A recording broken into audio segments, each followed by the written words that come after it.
지난 한 주간 또 지난 몇 주 동안 한국 사회를 떠들썩하게 했던 그런 사건이 있습니다. 그 사건은 공모주가라고 하는 공모주라고 하는 그런 주식에 관련된 이야기들이 조금 있었죠. BTS를 양산했던 빅히트 엔터테인먼트라고 하는 그 회사에서 주식을 공모했고 상장했고 그것이 공모 주가보다 뭐 한 50배 이상이 됐다나요? 뭐 어쨌다나요? 아마 130배요. 130배 이상이 되었다는 그런 소식을 듣습니다. 뭐 카카오 게임즈 뭐 공모 주가도 그렇고 SK 바이오인가 뭐 그런 것들에 대해서 온 나라가 그 주식에 의해서 한번 들썩였던 그런 시간들이 있습니다. 근데 그 BTS가 상장되어졌던 그 주가가 이렇게 런칭되어지고 난 그 다음 날부터 또 다른 좋은 소식들, 좋은 소식이 아니죠. 들려오는 여러 소식들이 있었습니다. 그게 뭐냐면 주가 50% 폭락. 주가가 폭락했다라고 해요.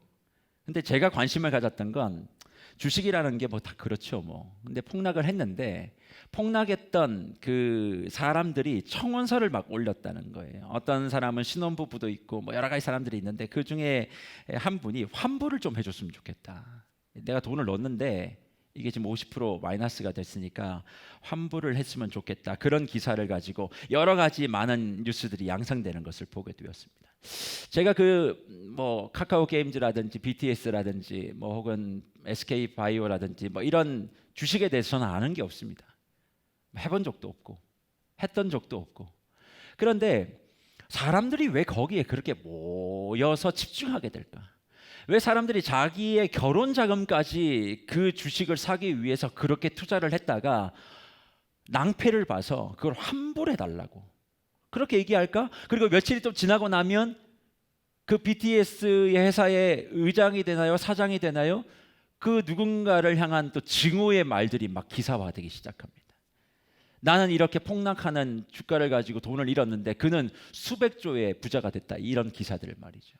도대체 왜 자기가 기뻐서 누가 시킨 것도 아닌데 그렇게 자기 결혼 자금까지 밀어 넣었던 그런 사람들이 며칠이 지나자 자기가 놓았던 돈이 상실됐고 환불해 달라 그러고 자기는 잃었는데 누구는 많이 소득을 얻는 거에 대하여 불편함을 느끼며 그들을 증오하고 저주하는 그런 말들을 기사로 내고 있을까?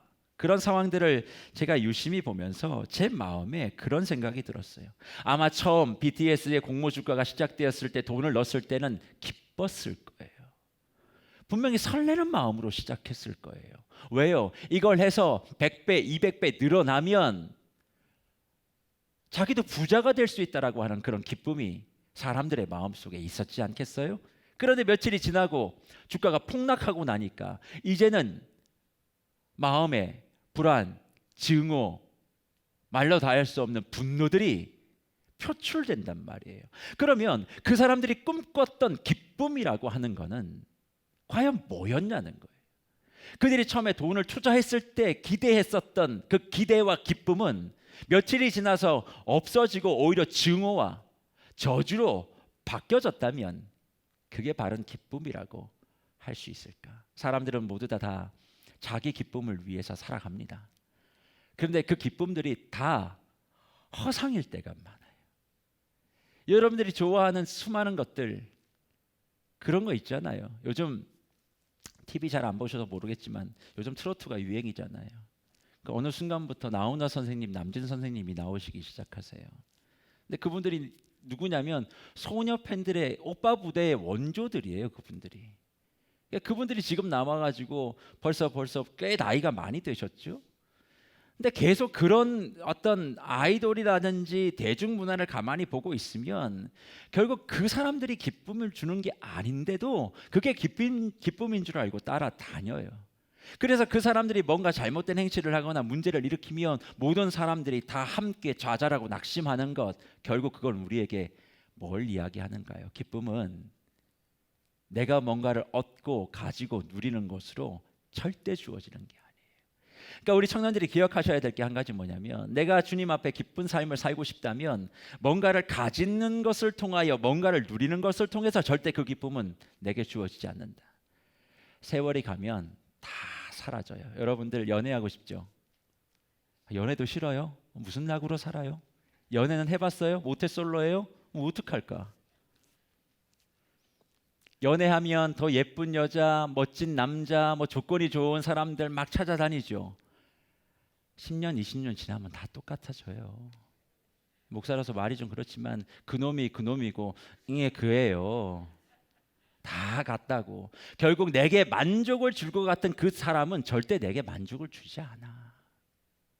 그래서 사람이 나에게 만족을 줄 거라고 아무리 그래봐야 그 사람이 내 마음속에 있는 외로움들을 채울 수가 없어요.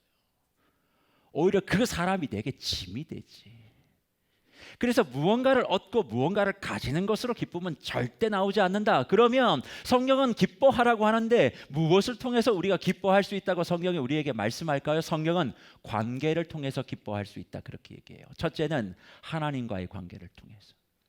하나님과 관계를 하고 하나님과 마음을 합한 사람만이 변함없는 기쁨을 가지게 된다라고 말씀하십니다. 왜요? 하나님은 50% 폭락하는 주가가 아니에요. 세월이 지나면 늙거나 변하는 분도 아니에요. 영원토록 나와 동일하게 나만 바라보시며 내게 은혜와 내게 축복을 주시기를 원하시는 분이 바로 하나님이기 때문에 하나님과 소통하는 그 사람만이 그 기쁨을 누릴 수 있다 성경이 말해요. 그러나 한 가지 더 기쁠 수 있는 방법에 대해서 성경은 이야기해요. 이웃을 통해서 우리가 기쁠 수 있다. 하나님과의 관계, 이웃과의 관계, 하나님을 사랑하고 이웃을 사랑하는 것을 통해서만 진짜 우리의 삶에 기쁨이 일어날 수 있다 그렇게 말합니다. 그래서 오늘 본문 말씀 14절도 그렇게 얘기해요. 시온에 따라 노래할지어다. 이스라엘아 기쁘게 부를지어다. 예루살렘에 따라 전심으로 기뻐하며 즐거워할지어다 그렇게 말합니다. 뜬금없이 하나님이 이스라엘 백성들에게 기뻐해야 한다. 너희들은 기쁨의 백성들이야. 너희는 정말 하나님 앞에서 기뻐하고 즐거워해야 된다라고 뜬금없이 그렇게 이야기를 합니다. 스바냐서 3장 14절 이전에 있었던 말씀은 이스라엘이 끊임없이 하나님으로부터 형벌과 어려움을 당하고 있는 것들을 기록하고 있어요. 하나님과의 관계가 떠나서 그들이 정말 힘들고 어려운 시간들을 지나가고 있음을 기록하다가 갑자기 14절에 와서 시온에 따라 노래해라. 이스라엘아 기쁘게 불러라. 예루살렘에 따라 전심으로 기뻐하고 즐거워하라. 그렇게 말하는 거예요. 그러면 도대체 이스라엘 백성들이 뭘 대단히 잘해서 하나님이 기뻐하라고 그렇게 말씀하는 것일까요? 어떠한 상황이길래 하나님은 이스라엘 백성을 향해서 노래하라, 즐거워하라, 기뻐하라 그렇게 얘기할까요? 이스라엘의 지금의 상황을 잘 이야기하고 있는 본문이 오늘 우리가 읽은 스바냐 3장 16절에 나오는 말씀입니다. 그 말씀에 이렇게 되어 있어요. 그날에 사람이 예루살렘에 이르기를 두려워하지 말라. 시온아 내 손을 늘어뜨리지 말라. 그렇게 기록합니다. 여기서 시온은 이스라엘 백성이에요. 근데 이스라엘 백성의 상태가 지금 어떤 상태냐면 내 손을 늘어뜨리고 있는 상태라 그렇게 말합니다. 그러니까 내 손을 늘어뜨리지 말라고 주님이 말씀하고 있는 것이 아닐까요? 그러면 내 손을 늘어뜨린다는 말이 도대체 어떤 말인가? 이 말은 자신감을 상실한 상태예요. 뭔가를 해도 결과도 없고 되는 것도 없고 마음이 너무 무겁고 오히려 나는 이렇게 뭔가를 하고 있는데 그렇지 못한 사람들은 더 좋은 결과를 내고 있어서 마음이 움츠려든 상태. 이스라엘 백성들이 지금 자신감이 결여되어 있고 모든 마음이 위축된 상태로 하나님 앞에 있다라는 거예요. 그런데 그 하나님 앞에 서 있는 이스라엘 백성, 자신감을 잃어버리고 마음이 무너질 대로 무너져 있는 그 백성을 향해서 하나님은 뭐라고 얘기해요?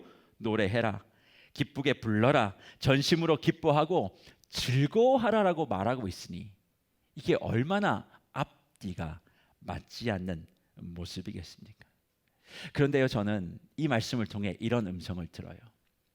하나님이 우리에게, 특별히 이 시대를 살아가고 있는 저와 우리 청년들에게 하나님이 원하시는 것이 이거라는 생각이 제가 이 본문을 묵상하면서 들었어요. 그게 뭔지 아세요? 자신감으로 충만해 보라는 거예요. 지금 뭔가 일이 안 됐다고 해서 무너지지 말고 다시 한번 내 손을 늘어뜨리지 말고 하나님이 주시는 기쁨과 하나님이 주시는 그 마음들을 가지고 일어섰으면 좋겠다 그렇게 말씀합니다. 그래서요, 실패하는 사람들의 특징이 몇 가지 있어요. 실패하는 사람들의 특징 첫 번째가 뭐냐면 일을 시작하기 전에 두려워해요. 그 일이 실패대로 끝날 것에 대한 마음의 두려움이 있어서 뭔가를 하려고 하지 않아요. 그러니까 실패하는 사람들은 뭔가를 시작도 하지 않아. 그냥 무서운 거야. 차라리 하지 않는 것이 낫겠다는 생각을 가지고 있다가 아무것도 하지 못하는 그런 모습들을 보이기도 하고요. 두 번째로 실패하는 사람들이 가지고 있는 특징이 뭐냐니까 일이 안 됨이 내 탓이 아니라 누군가의 탓이라고 자꾸 이야기해요. 문제의 원인을 나에게서 찾지 않는 거예요. 다른 사람, 어떤 환경, 내가 누구를 잘못 만났어, 뭐가 없어서 그렇게 불평불만하다가 그런 사람들은 결코 모든 일들에 실패할 수밖에 없다고 이야기합니다. 그리고 세 번째로는 이런 이야기는 하죠. 노력은 하지 않아요. 근데 뭔가 성공하고 잘된 사람이 이게 일어나는 그 일이 나에게도 그냥 막연히 일어날 거라고 하는 착각과 기대를 가지고 그냥 사는 거예요. 근데 이 세 가지의 모습을 다 이야기해 보면 결국 내가 뭔가를 하려고 하는 것이 전혀 없어요. 지금 하나님은 주저앉아 있고 자신감이 없고 손을 늘어뜨리고 있는 이스라엘 백성에게 기뻐해라. 다시 한번 하나님을 즐거워해라. 그 얘기는 자신감을 좀 가져라. 내가 너를 보호하고 인도해 주실 테니 그렇게 좀 다시 한번 툴툴 털고 한번 일어나면 어떻겠느냐. 그렇게 말씀하고 있다는 거죠. 그런데 그냥 일어나라고 하나님께서 하시겠어요? 이유 없이 그렇잖아요. 내가 지치고 있을 때 누군가 와서 야, 뭐 별거 아닌 거 가지고 그렇게 해. 근데 사실 나는 굉장히 중요한 일로 고민하고 있는데 옆에서 부모님이나 어느 선생님이 그렇게 툭 던지면 마음이 상하지 않겠어요? 그러니까 하나님은 그냥 아무런 조건도 이유도 얘기하지 말고 기뻐하기만 해. 그럼 자신감이 생겨. 그 얘기가 아니고 내가 너를 기뻐할 수 있는 네가 자신감을 가져야 될 그 이유를 설명해 줄게.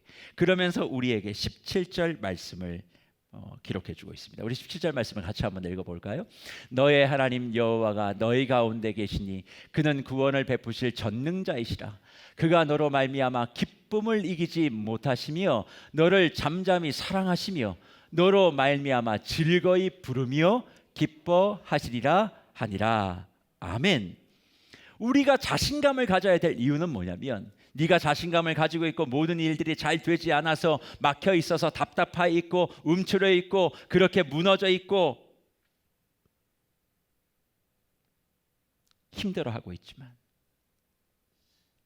그 모습을 바라보시면서 하나님은 내가 너를 사랑해. 내가 네가 좋아. 너를 바라보며 나는 기쁨을 이길 수 없어. 네가 지금 그런 상황이라 할지라도 나는 너를 기뻐하고 있으니 사랑하는 아들과 딸, 형제, 자매 손을 늘어뜨리지 말고 뭐가 안 된다고 움츠러 있지 말고 자신감으로 다시 한번 일어서라. 저와 여러분들에게 말씀해 주시는 줄 믿습니다. 그래서요 하나님은 우리에게 자격을 따지지 않습니다. 세상은 내가 뭔가 되지 않고 뭔가 이루지 못하면 나를 보고 기뻐해 주는 사람이 별로 없어요. 내가 뭔가가 되어져야 세상은 대우해 주기 시작해요. 그래서 우리가 그렇게 열심히 뭔가를 자꾸 이루려고 하고 뭔가가 되려고 하잖아요. 그러나 하나님은 네가 지금 뭐가 아무것도 되지 않아도 너 자체로도 나는 네가 기쁘다. 그러니 내가 너를 기억하고 내가 너를 인정하고 내가 너를 축복하고 너를 바라보며 내가 기쁘니 너도 제발 좀 자신감을 갖고 움츠러 있지 말고 얼굴 좀 피고 좀 일어나 보라. 그렇게 말씀하고 있는 것입니다. 그런데 주님이 그렇게 만약에 기쁨을 가지고 일어서기만 하면 주님께로 가까이 나오기만 하면 하나님이 우리에게 주시는 복 하나를 주시겠다 약속해 주신 게 있어요. 그게 뭡니까? 20절 말씀이 이렇게 얘기해요. 뭐라고 얘기하냐면 내가 그때에 너희를 이끌고 그때에 너희를 모을지라. 내가 너희 목전에서 너희의 사로잡힘을 돌이킬 때에 너희에게 천하 만민 가운데서 뭘요? 명성과 칭찬을 얻게 하리라. 여호와의 말이라 기록합니다. 그렇게 자신감이 없는 너희가 하나님의 기뻐하심과 하나님께서 나를 보호해 주시고 하나님의 자녀로서 그분이 나를 보호해 주신다라고 하는 분명한 믿음을 가지고 실패를 두려워하여 움츠러 있는 것이 아니라 실패를 겁내지 않고 여러분의 모든 삶의 길을 한 발짝 두 발짝 주님 앞에서 떼어냈을 때 주님이 우리에게 뭘 주신다고 말씀하셨어요? 칭찬과 명성을 얻게 하실 것이다. 그렇게 말씀하고 있습니다. 자, 그러면 이 말씀을 우리가 오해하면 안 돼요. 그러면 내가 정말 아무것도 하지 않고 몸된 교회만 열심히 나가고 아무것도 하지 않고 내가 정말 공동체 모임만 열심히 참석하면 하나님이 내게 칭찬과 명성을 주신다, 그 약속인가? 아니요. 아쉽지만 성경은 그걸 이야기하지 않습니다. 성경은 열심히 땀을 흘리고 노력하는 것만큼 주님께서 은혜 베풀어 주신다라고 하는 것이 성경의 가르침이에요.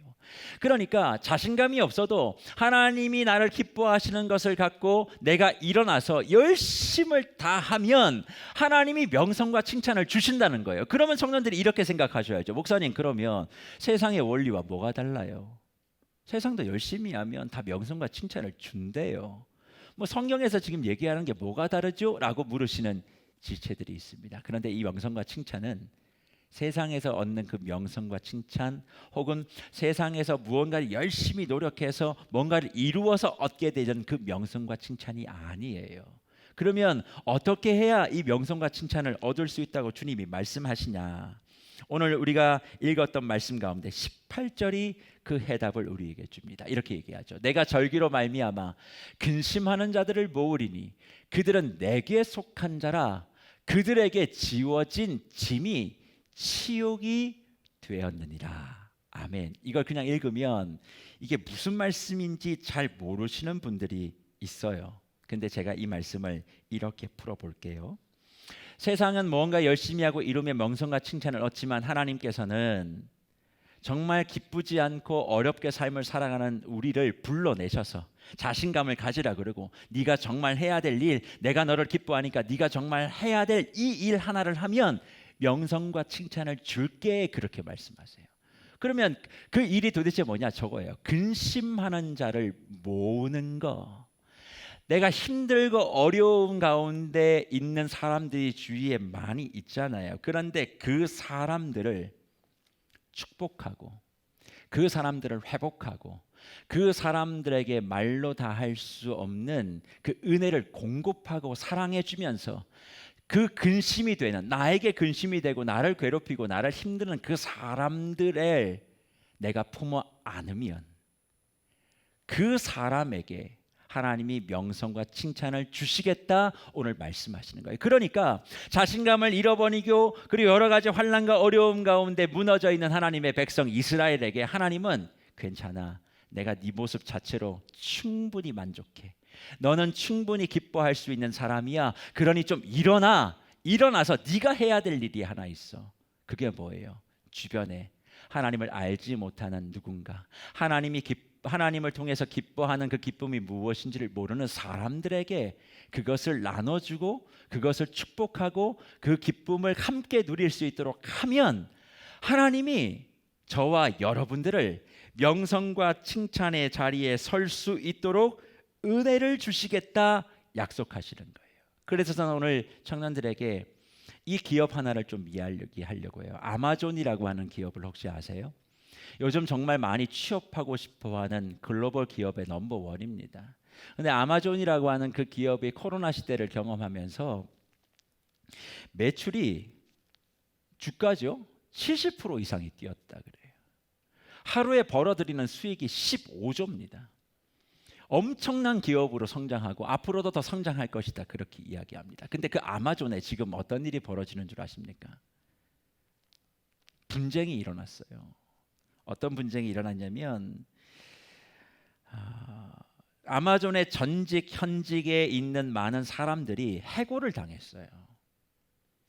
해고를 당해서 그 해고 당하신 그 아마존의 사람들이 아마존 앞에서 계속 시위를 하는 거예요. 근데 시위의 내용이 뭔고 하니, 코로나 때문에 이 방역이나 이런 것들이 잘 되지 않는 상태에서 물류를 막 이렇게 하다 보면 코로나가 많이 번지니까 이 아마존에 있는 사람들이 뭘 요구했냐면 마스크하고 방역을 할 수 있는 그런 물품을 좀 공급해 달라. 그리고 그걸 공급해주지 않는 사람들, 연약한 사람들에게 그게 공급이 될 수 있도록 회사에 대한 뭔가 이야기를 한 거예요. 근데 그 이야기를 했다는 이유만으로 해고를 당하니까 이 아마존에 근무했던 사람들이 아마존 앞에서 지금 시위를 벌이고 있는 거예요. 생각해 보세요. 하루에 15조를 벌어요. 그런데도 연약한 자, 약한 사람들에게 그런 방역 물품을 제공하지도 않았고 그 제공해 달라고 하는 요청하는 사람들을 해고한 그 이유가 무엇일까요? 저는 그 기업의 오너가 누군지는 잘 모릅니다. 잘 모르지만 분명한 한 가지는 나만 잘 먹고 잘 살면 돼. 주위에 있는 사람들을 돌아보는 그런 마음들이 점점 더 사라지고 있기 때문에 나만 부하고 나만 만족하면 돼라고 하는 생각이 그런 어려움들을 만들고 있다라고 생각해요. 근데 이런 생각이 누구에게도 있어요? 예수 믿는 우리에게도 있어요. 남에 대해서 별로 신경 쓰지 않아. 나만 잘 됐으면 좋겠어. 그러니까 모든 것의 초점이 나에게만 가 있는 거예요. 그러나 주님은 우리를 다시 불러내시면서 너희가 다시 한번 자신감을 갖고 힘들고 어렵지만 낭망하지 말고 일어나라. 내가 너를 바라보며 기쁘다. 그런데 네가 해줘야 될 일이 하나 있다. 그게 뭐냐면 이 세상에 그런 기쁨을 알지 못하는 이들에게 네가 축복의 통로가 좀 돼줬으면 좋겠다. 네가 좀 그런 기쁨들을 나누어 줬으면 좋겠다. 그 말씀을 하시며 저와 여러분을 부르셨고 그 일들을 감당하는 사람에게 주님이 칭찬과 명성을 주시겠다 약속하십니다. 사랑하는 지체들, 주님은 우리에게 세상의 빛이 되라고 말씀하셨잖아요. 마태복음의 5장에 있는 말씀 가운데 그렇게 이야기를 하세요. 너희는 세상의 빛이다. 등경 위에 올라와서 그 빛을 환히 비춰라 그렇게 얘기합니다. 근데 우리가 어떻게 세상에 빛이 될 수 있다고 생각하십니까? 여러분들이 가지고 있는 어떤 목표가 이루어지면 세상이 그로 인하여 환해질까요? 그런 일은 결코 일어나지 않습니다. 그래서 하나님을 믿는다라고 하지만 내 삶 가운데 기쁨을 누리고 있지 아니하는 사람들에게 주님은 말씀하세요. 네가 정말 기쁘기를 원하냐? 그러면 너의 일이 잘 되는 것만 기뻐하지 말고 내 주변을 기뻐할 수 있게 만들어 보라고 말씀하시는 거예요. 일평생 살아가면서 내가 기뻐할 일이 얼마나 많이 있다고 생각하십니까? 1년이 365일이면 1년에 365가지의 기쁜 일이 내게 있어야 매일 기쁜 거예요. 근데 그런 일은 일어나지 않습니다. 매일 주저앉고 매일 낙심하고 매일 무너지는 게 우리의 일생이에요. 그럴 때마다 하나를 기억하라는 거예요. 하나님이 내가 지금 어떤 모습으로 있든 이 모습을 가장 기쁘게 여기고 계신다. 용기를 내보자. 다시 한번 시작해보자. 하나님이 내게 주시는 그 은혜를 따라 일어나서 내 배가 부르기 위하여 일하지 말고 누군가를 배부르기 위해서 한번 해보자는 거예요. 저는 예전에 청년들을 가르치고 고등학교 아이들 또 주일학교를 가르칠 때 그런 얘기했습니다. 제발 예수 믿는 너희들 공부 잘해라. 아니 공부를 잘하기가 어려우면 공부를 열심히 해라. 근데 공부하는 열심의 목표가 뭐냐면 너 잘 먹고 잘 사는 게 아니라 누군가를 잘 먹고 잘 살게 하기 위하여 공부하라고 그렇게 가르쳤어요. 정말 내 주위에 있는 사람들을 기쁘게 함으로 내가 기쁜 삶을 살게 되는 것이지 나 혼자의 삶을 기쁘게 산다고 해서 평생 매일 기쁜 일은 내게 오지 않는다는 사실을 우리가 기억할 필요가 있다는 거죠. 주 안에 사랑하는 우리 세계로교회 지체들, 그래서 저는 여러분들께 권면을 드립니다. 지금 하는 일이 잘 되지 않아서 무너진 그런 지체들이 혹시 있을지 몰라요. 또 뭔가를 다시 해보려고 하니까 마음이 부담스럽고 어려운 지체들도 저는 있다고 생각합니다. 그런데 이 말씀으로 다시 일어나자고요. 내 모습이 어떻든 내 형편이 어떻든 하나님은 지금 내 모습을 보고 그 기쁨을 감출 수가 없대. 그러니 용기를 내자고요. 다시 한번 일어나 보자고요. 그리고 일어나서 뭘 할 것이냐? 내 배를 부르기 위하여 일하는 게 아니에요. 누군가를 기쁘게 만든 그걸 위해 달려가는 거예요. 그래서 그 사람이 기쁘면 내가 기쁘게 되고 그 한 사람이 아니라 10사람이 기쁘면 10가지의 기쁨이 내게 오게 되고 100사람이 기쁘면 나 하나로 인하여 100가지의 기쁨이 내게 채워지는데 어찌하여 우리가 매일의 삶을 기쁘지 않게 살아갈 수 있겠어요? 삶이 기쁘지 않는 지체들에게 그래서 주의 이름으로 권면과 축복을 드립니다. 나의 기쁨을 위해 살지 말아요. 누군가의 기쁨을 위해서 살기 시작하면 나는 일평생 기쁜 삶을 살게 될 줄 믿습니다. 그래서 말씀을 마치며 영상 하나를 볼 거예요. 지난 주일날 이 영상을 바라보면서 제가 많은 생각들을 좀 했어요. 보면 북극곰이 나와요. 보신 분도 있으시겠지만 그 북극곰의 곰이 왜 저럴 수밖에 없는지를 한번 한 1분 30초 정도 돼요. 뉴스에 나왔던 내용을 제가 그냥 그대로 따서 부탁을 드렸는데 그 영상을 한번 보고 말씀을 이어가도록 하겠습니다. 오클릭 마지막 검색어는 먹이 구걸하는 북극곰입니다. 러시아에서 찍힌 것으로 알려진 영상입니다. 북극곰이 쓰레기차에 달라붙어서 먹이를 구걸하는 듯한 모습인데요. 이후 영상 속엔 북극곰 무리가 고장으로 도로에 정차해 있던 쓰레기 트럭 주위를 어슬렁거리다가 트럭 안으로까지 들어가는 모습도 담겼습니다. 한 마리는 심지어 트럭 앞을 가로막고 서더니 얼굴을 들이밀면서 운전석 쪽의 사람을 쳐다보기도 합니다. 이처럼 북극곰들이 사람이 사는 마을까지 내려와서 쓰레기통을 뒤지고 먹이를 찾는 일은 최근 너무나 자주 포착되고 있는데요. 기후변화 등으로 북극곰이 살고 있는 바다의 얼음이 점점 줄어들면서 먹이를 찾기 위해서 이런 생존 전략까지 찾고 있는 겁니다. 그리고 이런 상황이 계속되면서 곰들은 얼음이 있는 바다로 아예 가지 않는 상황까지 벌어지고 있다고 하는데요. 누리꾼들은 너무 안타깝네요. 이 죄책감을 어쩌면 좋죠? 친근하게 느끼던 북극곰이 멸종 위기라니 인간이 이렇게 만든 거겠죠? 라는 반응을 보였습니다. 지금까지 오클릭이었습니다. 북극에 있어야 될 곰들이 저렇게 내려온대요. 기후의 문제를 얘기하려고 하는 것도 아니고요. 자연에 대한 얘기를 할 수 있지만 그걸 하려고 하는 것은 아닙니다. 제가 이 영상을 보면서 아까 아마존 그 기업이 또 생각이 났어요. 사실 이 모든 기후의 영향에 많은 이유들이 있지만 지금 이 지구의 허파라고 하는 아마존이 개발에 의해서 사라지고 있어요. 결국 그 대가를 지금 동물도 우리도 치르고 있다라고 생각합니다. 그렇다면 우리 영혼의 허파인 교회는 과연 어떨까? 우리 교회는 이 땅에 있는 이 영혼의 허파로 존재하라고 세워주신 이 교회, 또 교회를 이루는 우리 지체들은 지금 어떨까? 나의 유익과 나의 만족만을 위하여 달려가면 반드시 저런 일들을 우리가 초래하게 되어져 있습니다. 나만의 천국만을 위하여 달려왔기에 세상이 교회를 바라보며 저들만의 세상이라고 이야기합니다. 지체들은 교회를 다니는 것이 부끄럽다고 얘기하지만 그 부끄러움의 중심에 부끄럽다고 여기는 여러분이 서 있다는 것 혹시 아십니까? 무엇을 위하여 지금 공부하시고 무엇을 위하여 일을 하고 계십니까? 그리고 그것이 잘 되지 않자 기쁘지 않다라고 말씀하신 지체들을 종종 만나게 됩니다. 그러나 기쁨은 내가 무언가를 얻고 채운다고 얻어지는 것이 결코 아니라는 사실, 관계를 통해서만, 하나님의 관계를 통하여 내가 지금 어떤 모습이 있어도 나를 바라보며 기쁘다라고 말씀하시는 그 하나님의 손을 붙잡고 늘어진 손을 일으켜 다시 한번 내가 서 있어야 될 그 자리에 저와 지체들이 서 있어야 될 줄 믿습니다. 동시에 그 자리는 누군가를 축복하고 누군가를 기뻐하고 누군가를 새롭게 세워져가는 그 자리인 줄 믿습니다. 세상을 빛으로 비추라고 하시는 주님의 말씀은 그래서 다른 것이 아니에요. 우리가 세상을 어떻게 비출 수 있겠습니까?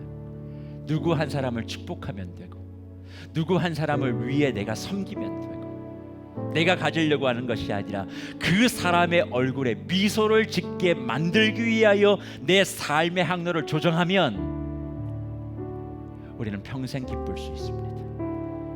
내가 눈물 나도 내 옆에 있는 누군가 때문에 웃을 수 있고 내가 아파해도 내 옆에 누군가가 살아나는 것 때문에 내가 또 새 힘을 얻을 수 있습니다. 이것이 하나님이 저와 여러분을 부르셔서 기쁨의 자녀라 칭해 주시는 이유라고 생각합니다.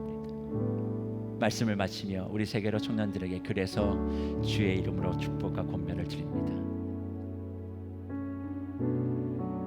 내 옆에 힘들고 어려운 그 누군가를 축복해 보자고요. 내가 기쁘지 않아요? 내 삶이 재미없어요? 그러면 내 옆에 누군가의 기쁨을 위해서 무언가를 해보자고요. 어려울수록 더 힘든 이들을 위하여 내 발걸음을 옮겨보고, 내 마음에 즐거움이 없다면 자극적인 영상을 바라보며 웃을 것이 아니라 누군가를 섬겨 그들을 축복하여 일으켜 세울 수 있는 자리에 내 발걸음이 움직여지면 주님이 우리에게 잃어버렸던 그 기쁨을 허락하실 것이고,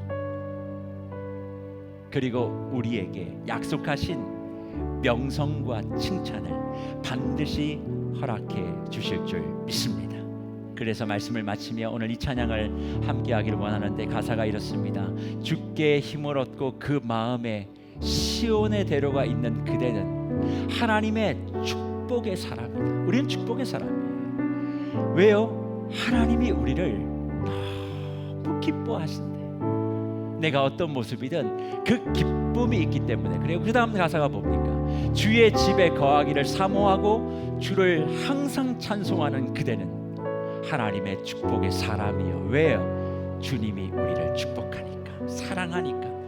그 사랑을 가지고 내 옆에 있는 누군가에게 그 사랑을 전할 때 하나님이 우리에게 약속하신 그 모든 것들을 허락해 주실 줄 믿습니다. 그 믿음의 고백을 가지고 우리 한번 이 축복의 사람이라고 하는 찬양을 함께 찬양해 보도록 하겠습니다. 다 함께 찬양합니다. 주께 힘을 얻고 그 마음에, 힘을 얻고 그 마음에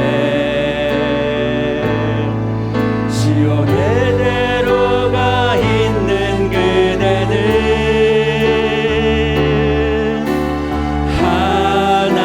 하나님의 축복의 사람이죠.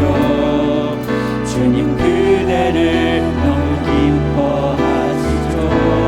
주의 집에 거하기를, 주의 집에 거하기를 사모하고 주를 항상 찬송하는 그대는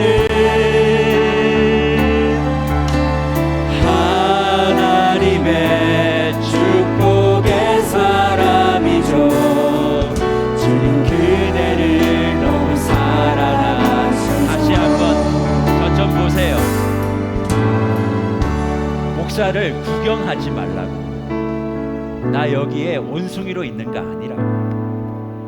그대들을 축복하기 위하여 그대들의 삶의 방향을 제시하라고 여기 있어요. 솔직히 인간적으로 사부 예배 설교하는 건 너무 힘들어. 새벽 4시에 일어나서 새벽 기도부터 인도하며 1부, 2부, 3부 중간에 수많은 성도님들을 만나고 여러 가지 얘기들을 하고 이 자리에 서는 것 인간적으로는 안 하고 싶어 제대로. 근데 내가 여기 왜 서 있는 줄 알아요? 여러분들에게 조금 도움이 되고 싶어서 서 있는 거예요. 내가 언제까지 사부 예배를 설교할지 나도 몰라. 근데 여러분들을 축복하고 여러분들이 이 자리에 잘 서가기 위한 마중물 되기 위한 심정으로 내가 여기에 서 있는 거예요. 이거 끝나고 나 또 누구 만나러 신방하러 가야 해. 또 1시간 반 동안 찬양하고 말씀하고 기도 인도해야 해. 그런데도 있는 건 여러분이 축복의 사람이라는 걸 알려주고 싶어서 그래. 근데 마스크로 가려져 있다고 눈까지 마스크로 감추고 있으면 어떡해. 나 구경하지 말고 이 가사가 내 고백이 될 줄 믿고 내 옆에 있는 사람들도 좀 바라보고, 그게 흘러가지 않으면 절대로 나 혼자서 내 인생을 기쁘게 만들 수 없다는 사실. 쉽지 않아도 한 걸음 한 걸음 해보자. 포기할 것을 두려워하지 말고 한 걸음 하다 보면 언젠가 우리에게 예비하신 그 은혜가 오지 않겠어요? 무슨 말씀인지 아셨죠? 다시 한번 우리 시온의 대로, 주께 힘을 얻고 그 마음에 시온의 대로가 있는 그대는 우리 서로를 바라보시고 우리 자신을 바라보시며 함께 찬송하도록 합니다. 주께 힘을 얻고 함께 찬양해 보도록 하겠습니다. 주께 힘을 얻고, 주께 힘을 얻고 그 마음에 시온의 대로가 있는 그대는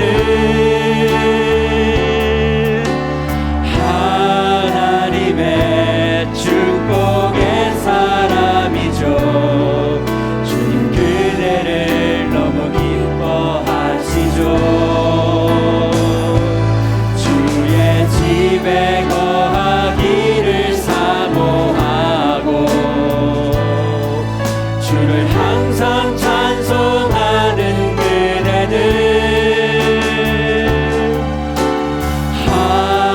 하나님의 축복의 사람이죠. 주님 그대를 너무 사랑하시죠. 그대 섬김은 아름다운 찬송,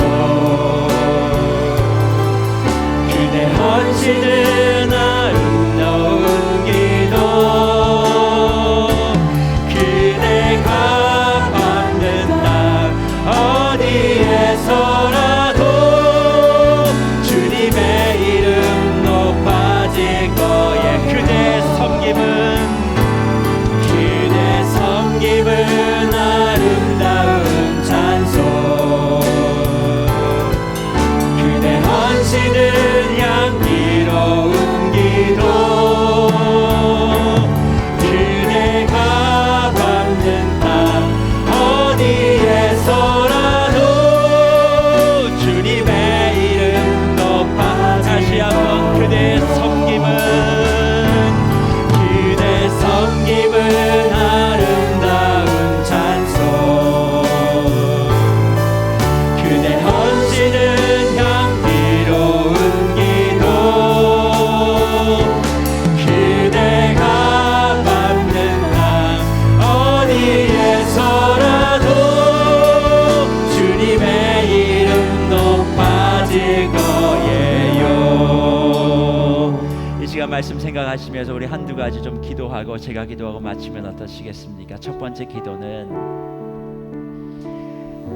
지체들의 삶 가운데 손 늘어뜨리는 그런 상황들이 있을 수 있어요. 자신감이 없고 해도 많이 실패했고 그래서 무언가를 한다는 게 겁내고 두려우신 우리 지체들, 그러나 주님 말씀하십니다. 일어나라, 자신감을 가져라. 내가 지금 네가 어떤 모습으로 있다 할지라도 그 모습 자체로 나는 기쁨을 감당할 수 없다 말씀하십니다. 그 말씀에 의지하여 주님 다시 나에게 잃어버린 자신감을 허락하여 주시옵소서. 당장 내가 할 수 있는 것이 아무것도 없다 할지라도 하나님의 그 기쁨과 하나님의 사랑과 축복으로 일어서는 자 되게 하여 주십시오. 기도하기를 원하고, 두 번째, 내가 무언가를 가지고 누리고 얻는다고 해서 그 기쁨이 매 시간 매일 반복될 수는 없습니다.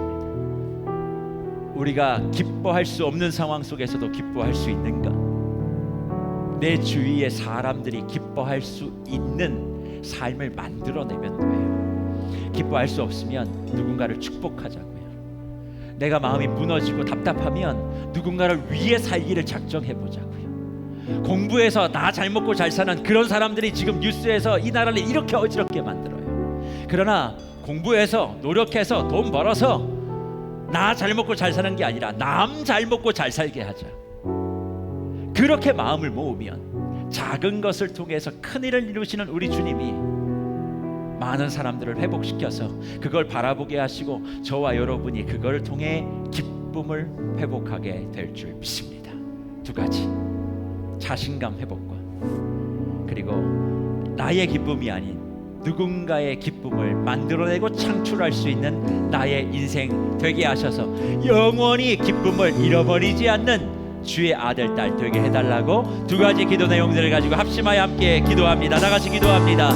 살아계신 하나님 아버지 감사합니다. 하나님의 놀라우신 능력 가운데 우리를 세워주시니 감사합니다. 하나님, 말로 다 할 수 없는 그 은혜로 우리를 채워주시고 우리의 마음속에 하나님 잃어버린 그 자신감을 회복하게 하여 주시옵소서. 내가 무언가를 가진 것을 통하여 그 자신감이 오는 것이 아니라 하나님이 지금 나를 어떻게 보고 계십니까?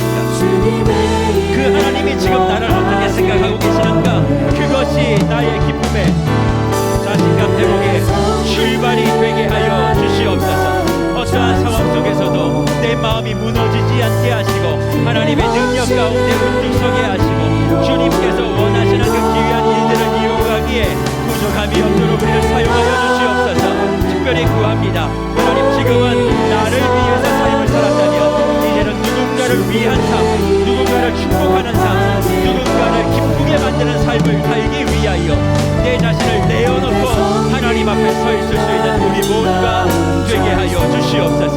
그래서 공부도 학업도 신학도 진로도 취업도 모든 것도 하나님 아버지 이 세상을 환하게 비추라고 하시는 하나님의 말씀인 줄 믿고 온 세상을 축복하고 기쁨으로 살아갈 수 있도록 은혜를 베풀어 주시옵소서.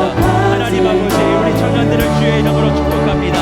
함께하여 주시고 더욱더 주의 나라 위하여 아름답게 세워져 갈 수 있는 은혜가 있게 하여 주시옵소서. 모든 것이 주님의 손 안에 있는 줄 믿사오니 주여 한 영혼을 살펴주시고 하나님의 능하심과 그 기쁨으로 충만한 주의 자녀들 되게 하시고 하나님이 원하시는 귀하신 삶을 넉넉하게 살아가는 우리 모두가 되게 하여 주시옵소서. 살아계신 하나님 아버지, 하나님의 말씀에 근거하여 손을 늘어뜨리며 자신감 결여로 주저앉아 있는 주의 지체들을 축복하고 축복합니다. 내가 어떤 모습으로 있든 하나님은 그 모습을 바라보시며 내가 너를 사랑한다, 내가 너를 기뻐한다, 내가 그 기쁨을 이기지 못한다 말씀하시는 그 말씀에 의거하여 우리가 잃어버린 자신감을 회복하게 하시고 실패를 두려워하지 않게 하시고 머뭇거리다가 받아 누릴 그 은혜와 복을 쏟지 않게 하시고 정말 지금 주어진 상황 속에 하나님만을 바라보며 다시 한번 용기 백배하여 주어진 길을 용기 있게 걸어갈 수 있는 우리 모든 주의 청년들 되게 하여 주시옵소서. 하나님이 기뻐하시는 삶은 내가 무언가를 누리고 얻는 것으로 이루어지지 않습니다. 하나님과의 관계를 통하여 나오고 이웃과의 관계를 통해 나온다 하셨는데 주님, 내가 잘 먹고 잘 살기 위하여 돈을 벌고 노력하고 공부하지 않게 하시고 누군가의 굶주림을 채워주기 위하여 누군가의 눈물을 닦아주기 위하여 내가 공부하고 돈을 벌고 일을 한다라고 하는 삶의 목표의 방향이 일어나게 하시고 전환되게 하셔서 매일 한 가지 기뻐해봐야 356가지밖에 기뻐하지 못합니다. 그러나 누군가 한 사람, 누군가 두 사람, 누군가 10사람을 축복하고 그들이 기뻐할 일들을 내가 감당하고 그 기뻐하는 모습을 바라보는 순간 그 한 가지의 기쁨은 10,000배 이상의 열매로 우리에게 다가오는 줄 믿사오니 매일의 삶이 기쁘지 않은 지체들에게 이 기쁨의 원리가 새겨지게 하시고 그로 말미암아 명성과 칭찬을 얻는 자리에 모두 다 우뚝 서는 주의 권속들 되게 하여 주시옵소서.